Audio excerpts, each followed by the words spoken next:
بسم اللہ الرحمن الرحیم۔ امام کے پیچھے سورۃ فاتحہ کیسے پڑھنی چاہیے؟ امام کو چاہیے کہ وہ آیات کے درمیان سکتہ کرے، وقفہ کرے اور مقتدی کو پڑھنے کی مہلت دے۔ اور اگر امام صاحب سپیڈ سے پڑھ رہے ہیں اور ٹائم نہیں دے رہے ہیں تو پھر سیدنا ابو ہریرہ رضی اللہ عنہ سے جب سوال کیا گیا کہ ہم کب پڑھیں تو انہوں نے فتویٰ دیا اقرا بہا فی نفسک، اپنے دل میں اس کے ساتھ ساتھ فاتحہ کو پڑھتے رہیں، کیونکہ فاتحہ کے بغیر نماز نہیں ہوتی۔ فاتحہ خلف الامام کے بارے میں لوگ قرآن پاک کی یہ آیت وَإِذَا قُرِئَ الْقُرْآنُ فَاسْتَمِعُوا اس کو پیش کرتے ہیں کہ جب قرآن پڑھا جائے تو خاموشی سے سنو۔ دیکھیے قرآن حکیم رسول اللہ صلی اللہ علیہ وسلم پہ نازل ہوا۔ کس پہ نازل ہوا؟ پیارے حبیب علیہ الصلوۃ والسلام نے۔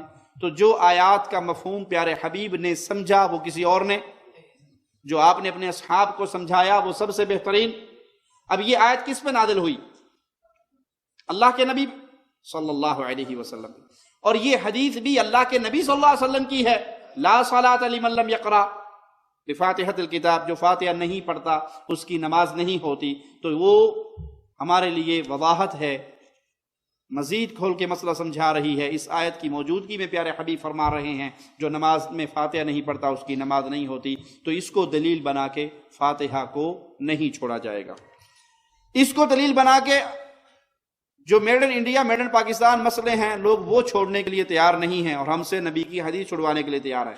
مثال دوں، نماز میں داخل ہونے والا اکثر انسان زبان سے الفاظ ادا کرتے ہوئے نیت کرتے ہیں یا نہیں؟ نیت کرتا ہوں نماز کی، نماز پیچھے امام کے منہ میں رکھانا کا ظہر کا پیچھے امام کے، اللہ اکبر کرتے ہیں۔ کسی حدیث سے ثابت ہے؟ نہیں ہے۔ یہ الگ بحث، ہم اس پہ نہیں جاتے کہ یہ بدعت ہے اور کسی حدیث سے ثابت نہیں۔ سوال یہ ہے جب یہ نیت کے الفاظ کہے جا رہے ہوتے ہیں اس وقت امام قرآن پڑھ رہا ہوتا ہے یا نہیں؟ فاتحہ پڑھ رہا ہوتا ہے یا نہیں؟ آپ ہمیں کہہ رہے ہیں کہ قرآن پڑھا جائے تو فاتحہ نہ پڑھیں، آپ یہ 1.5 گز کی نیت نہ کریں، یہ کہاں سے ہے؟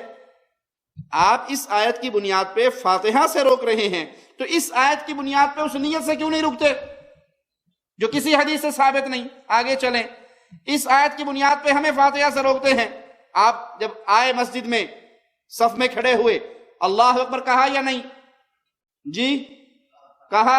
اور جب آیت کیا بتا رہی ہے؟ جب قرآن پڑھا جائے تو کچھ، تو اللہ اکبر کہہ کہ کیوں آپ نے اپنی زبان کو کیوں حرکت دی، کیوں بولے؟ پھر ثنا پڑھی، وہ کیوں پڑھی؟ قرآن پڑھا جا رہا ہے۔ آپ چپ کر کے آئیں، نہ نیت کریں، نہ اللہ اکبر کہیں، نہ ثنا پڑھیں اور شامل ہو جائیں، تو ہم سمجھیں گے آپ نے آیت کا مقصد جانا اور پہچانا۔ میٹھا میٹھا، ہپ ہپ، کوڑا کوڑا، تھو تھو، سارے کام کرتے آ رہے ہو، جہاں فاتحہ کا نام آتا ہے تو کہتے ہو یہ آیت دلیل ہے۔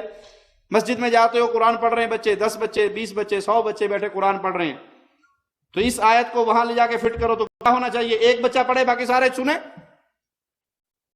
کیونکہ جب قرآن پڑھا جائے تو کیا ہونا چاہیے؟ خاموش۔ تو ایک بچہ پڑھے باقی سارے سنیں۔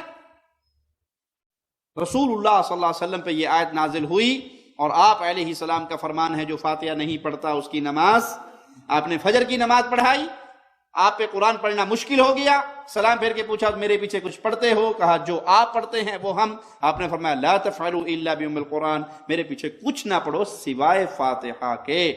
حالت نماز ہے، آپ امام ہیں اور جہری نماز ہے، فجر کی نماز ہے، صحابہ مقتدی ہیں، وہ اونچی آواز میں آپ کے ساتھ قرات کر رہے ہیں اور آپ منع کر رہے ہیں کہ میرے پیچھے کچھ نہ پڑھو، مجھ سے قرآن جسے چھینا جا رہا تھا، پڑھنے میں مشکل ہو رہی تھی، فاتحہ پڑھ لیا کرو اور مزید کچھ نہ پڑھا کرو۔ فضائل اعمال پڑھنے والے